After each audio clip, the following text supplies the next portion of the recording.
ಕೊಡಗು ಜಿಲ್ಲೆಯಲ್ಲಿ ಕಳೆದ 3 ದಿನಗಳಿಂದ ಮಳೆ ಅಬ್ಬರಿಸಿ ಬೊಬ್ಬಿರಿತಾ ಇದೆ. ಪರಿಣಾಮವಾಗಿ ಕಾವೇರಿ ನದಿ ಪ್ರವಾಹದ ರೂಪವನ್ನು ಪಡ್ಕೊಂಡು ಹರಿತಾ ಇರುವಂತದ್ದು ನೋಡಬಹುದು. ನಾನೀಗ ಮಡಿಕೇರಿ ತಾಲೂಕಿನ ಮೂರ್ನಾಡು ಸಮೀಪದಲ್ಲಿರುವಂತಹ ಆ ಬಲಮುರಿ ಏನಿದೆ, ಆ ಬಲಮುರಿ ಸಮೀಪದಲ್ಲಿ ಇರುವಂತಹದ್ದು ನೋಡಬಹುದು.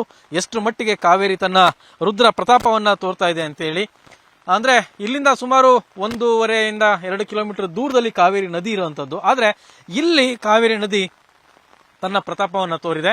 ಸೊ 2018ರಲ್ಲೂ ಕೂಡ 2018, 2019ರಲ್ಲೂ ಕೂಡ ಇದೇ ರೀತಿಯಾದಂತಹ ಸ್ಥಿತಿ ನಿರ್ಮಾಣ ಆಗಿತ್ತು. ನಾವು ನಿಂತಿರುವಂತಹ ಈ ಜಾಗ ಏನಿದೆ, ಈ ಜಾಗ ಸಂಪೂರ್ಣವಾಗಿ ಮುಳುಗಡೆ ಆಗಿತ್ತು. ಅಷ್ಟರ ಮಟ್ಟಿಗೆ ಕಾವೇರಿ ಉಕ್ಕಿ ಹರಿದಿದ್ದು. ಸೊ ಈಗ ಮತ್ತೆ ಅದೇ ಸ್ಥಿತಿ ನಿರ್ಮಾಣ ಆಗುತ್ತಾ ಅನ್ನಂತಹ ಆತಂಕ ಎದುರಾಗ್ತಿರೋಂಥದ್ದು. ಯಾಕೆಂತಂದ್ರೆ ಈ ಎಲ್ಲಾ ಕಡೆನೂ ಕೂಡ ಕಾವೇರಿ ಈಗಾಗಲೇ ಕ್ಷಣ ಕ್ಷಣಕ್ಕೂ ಕೂಡ ತನ್ನ ಪ್ರತಾಪವನ್ನ ಮತ್ತಷ್ಟು ಹೆಚ್ಚಳ ಮಾಡ್ತಿರೋದು ಕೂಡ ಗೊತ್ತಾಗುತ್ತೆ. ಅಂದ್ರೆ ಏನು ಕಳೆದ 3 ದಿನಗಳಿಂದ ನಿರಂತರವಾಗಿ ಭೀಕರವಾಗಿ ಮಳೆ ಸುರಿತಾ ಇದೆ, ಅದರ ಪರಿಣಾಮವಾಗಿ ಇಂತಹ ಸ್ಥಿತಿ ನಿರ್ಮಾಣ ಆಗಿರೋಂಥದ್ದು. ಆ ಮೂರ್ನಾಡಿಂದ ಬಲಮುರಿಗೆ ಹೋಗುವಂತಹ ರಸ್ತೆ ಏನಿದೆ, ಆ ರಸ್ತೆನೂ ಕೂಡ ಸಂಪೂರ್ಣವಾಗಿ ಜಲಾವೃತ ಆಗಿದೆ. ಸೊ ಆ ರಸ್ತೆಯಲ್ಲಿ ಯಾವುದೇ ವಾಹನಗಳು ಕೂಡ ಓಡಾಡಲಿಕ್ಕೆ ಸಾಧ್ಯನೇ ಇಲ್ಲ ಅನ್ನಂತಹ ಸ್ಥಿತಿ ನಿರ್ಮಾಣ ಆಗಿತ್ತು. ನೋಡ್ಬೋದು ಅಲ್ಲಿ ರಸ್ತೆ ಏನಿದೆ. ಸೊ ನೋಡ್ಬೋದು ನೀವು, ನಮ್ಮ ಎಡಭಾಗಕ್ಕೆ ಬಂದ್ರೆ ಇಲ್ಲಿ ಮೂರ್ನಾಡು ಹಾಗೆಯೇ ಬಲಮುರಿಗೆ ಸಂಪರ್ಕ ಕಲ್ಪಿಸುವಂತಹ ರಸ್ತೆ ಇದೆ. ಆ ರಸ್ತೆ ಮೇಲೆ ಸಂಪೂರ್ಣವಾಗಿ ಕಾವೇರಿಯ ನದಿಯ ನೀರು ಬಂದು ನಿಂತಿದೆ, ನೋಡ್ತಾ ಇದ್ದೀರಾ.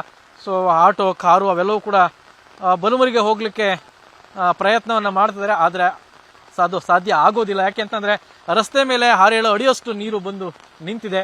ಯಾವುದೇ ವಾಹನಗಳು ಇಲ್ಲಿಂದ ಪಾಸ್ ಆಗ್ಲಿಕ್ಕೆ ಸಾಧ್ಯನೇ ಇಲ್ಲ. ಕ್ಷಣ ಕ್ಷಣಕ್ಕೂ ಕೂಡ ನೀರಿನ ಅರಿವಿಕೆಯಲ್ಲಿ ಹೆಚ್ಚಳ ಕೂಡ ಆಗ್ತಾ ಇದೆ. ಸೊ ಒಂದು ಈಗ ಹೊಲಗದ್ದೆಗಳು, ರಸ್ತೆ ಅಷ್ಟೇ ಅಲ್ಲ, ಕಾಣುವಂತಹ ಮುಂಭಾಗದಲ್ಲಿ ಕಾಣುವಂತಹ ಹೊಲಗದ್ದೆಗಳಿಂದ ಅವೆಲ್ಲವೂ ಕೂಡ ಸಂಪೂರ್ಣವಾಗಿ ಜಲಾವೃತ ಆಗ್ತಾ ಇದೆ. ಸೊ ನಮ್ಮ ಬಲಭಾಗಕ್ಕೆ ಹೋದ್ರೆ ಅಲ್ಲಿ ಬಲಮುರಿ ಗ್ರಾಮ ಇರೋಂತಹದ್ದು. ಆ ಗ್ರಾಮದಲ್ಲಿ ಸುಮಾರು 100ಕ್ಕೂ ಹೆಚ್ಚು ಮನೆಗಳಿದ್ದಾವೆ. ಅಲ್ಲಿ ಕಣುವ ಬಲಮುರಿ ದೇವಾಲಯ ಇದೆ. ಅವೆಲ್ಲವೂ ಕೂಡ ಈಗ ಆತಂಕಕ್ಕೆ ಕಾರಣ ಆಗಿರೋಂಥದ್ದು. ಅಂದ್ರೆ ಕಾವೇರಿ ನದಿ ಏನಾದ್ರೂ ಒಂದ್ ವೇಳೆ ಇದೇ ರೀತಿಯಾಗಿ ಏನು ಕ್ಷಣ ಕ್ಷಣಕ್ಕೂ ಹೆಚ್ಚಳ ಆಗ್ತಾ ಇದೆ, ಇದೇ ರೀತಿಯಾಗಿ ಮಳೆ ಮುಂದುವರೆದು ನದಿಯ ಅರಿವಿಕೆಯಲ್ಲೂ ಕೂಡ ಜಾಸ್ತಿ ಆದ್ರೆ ಗ್ರಾಮಕ್ಕೂ ಕೂಡ ಸಂಪೂರ್ಣವಾಗಿ ನೀರು ನುಗ್ಗುತ್ತೆ. ಈಗ ಸದ್ಯಕ್ಕೆ ಗ್ರಾಮದ ಜನರು ಒದ್ದೂರು ಮಾರ್ಗವಾಗಿ ಸುತ್ತಿ ಬಳಸಿ ಮಡಿಕೇರಿಗೆ ಬರುವಂತಹ ಸ್ಥಿತಿ ನಿರ್ಮಾಣ ಆಗಿದೆ. ಒಟ್ಟಿನಲ್ಲಿ ಕಾವೇರಿ ನದಿ ತನ್ನ ಉಗ್ರ ರೂಪವನ್ನ ಪ್ರದರ್ಶನ ಮಾಡ್ತಿರೋಂಥದ್ದು ಏನಿದೆ, ಇದು ಜಿಲ್ಲೆಯ ಜನರಿಗೆ ಒಂದು ರೀತಿಯ ಆತಂಕಕ್ಕೆ ಕಾರಣ ಆಗಿದೆ. ಯಾಕೆಂತಂದ್ರೆ ಕಾವೇರಿ ನದಿಯ ಕೆಳಭಾಗಕ್ಕೆ ಇರುವಂತಹ ಸಾಕಷ್ಟು ಗ್ರಾಮಗಳಿಗೆ ಇಂಥದ್ದೇ ಆತಂಕ ಎದುರಾಗಿರುವಂತದ್ದು. ಕ್ಯಾಮರಾಮನ್ ಪ್ರದೀಪ್ ಜೊತೆ ರವಿ ಎಸ್ ಹಳ್ಳಿ, ಏಷ್ಯಾನೆಟ್ ಸುವರ್ಣ ನ್ಯೂಸ್, ಕೊಡಗು.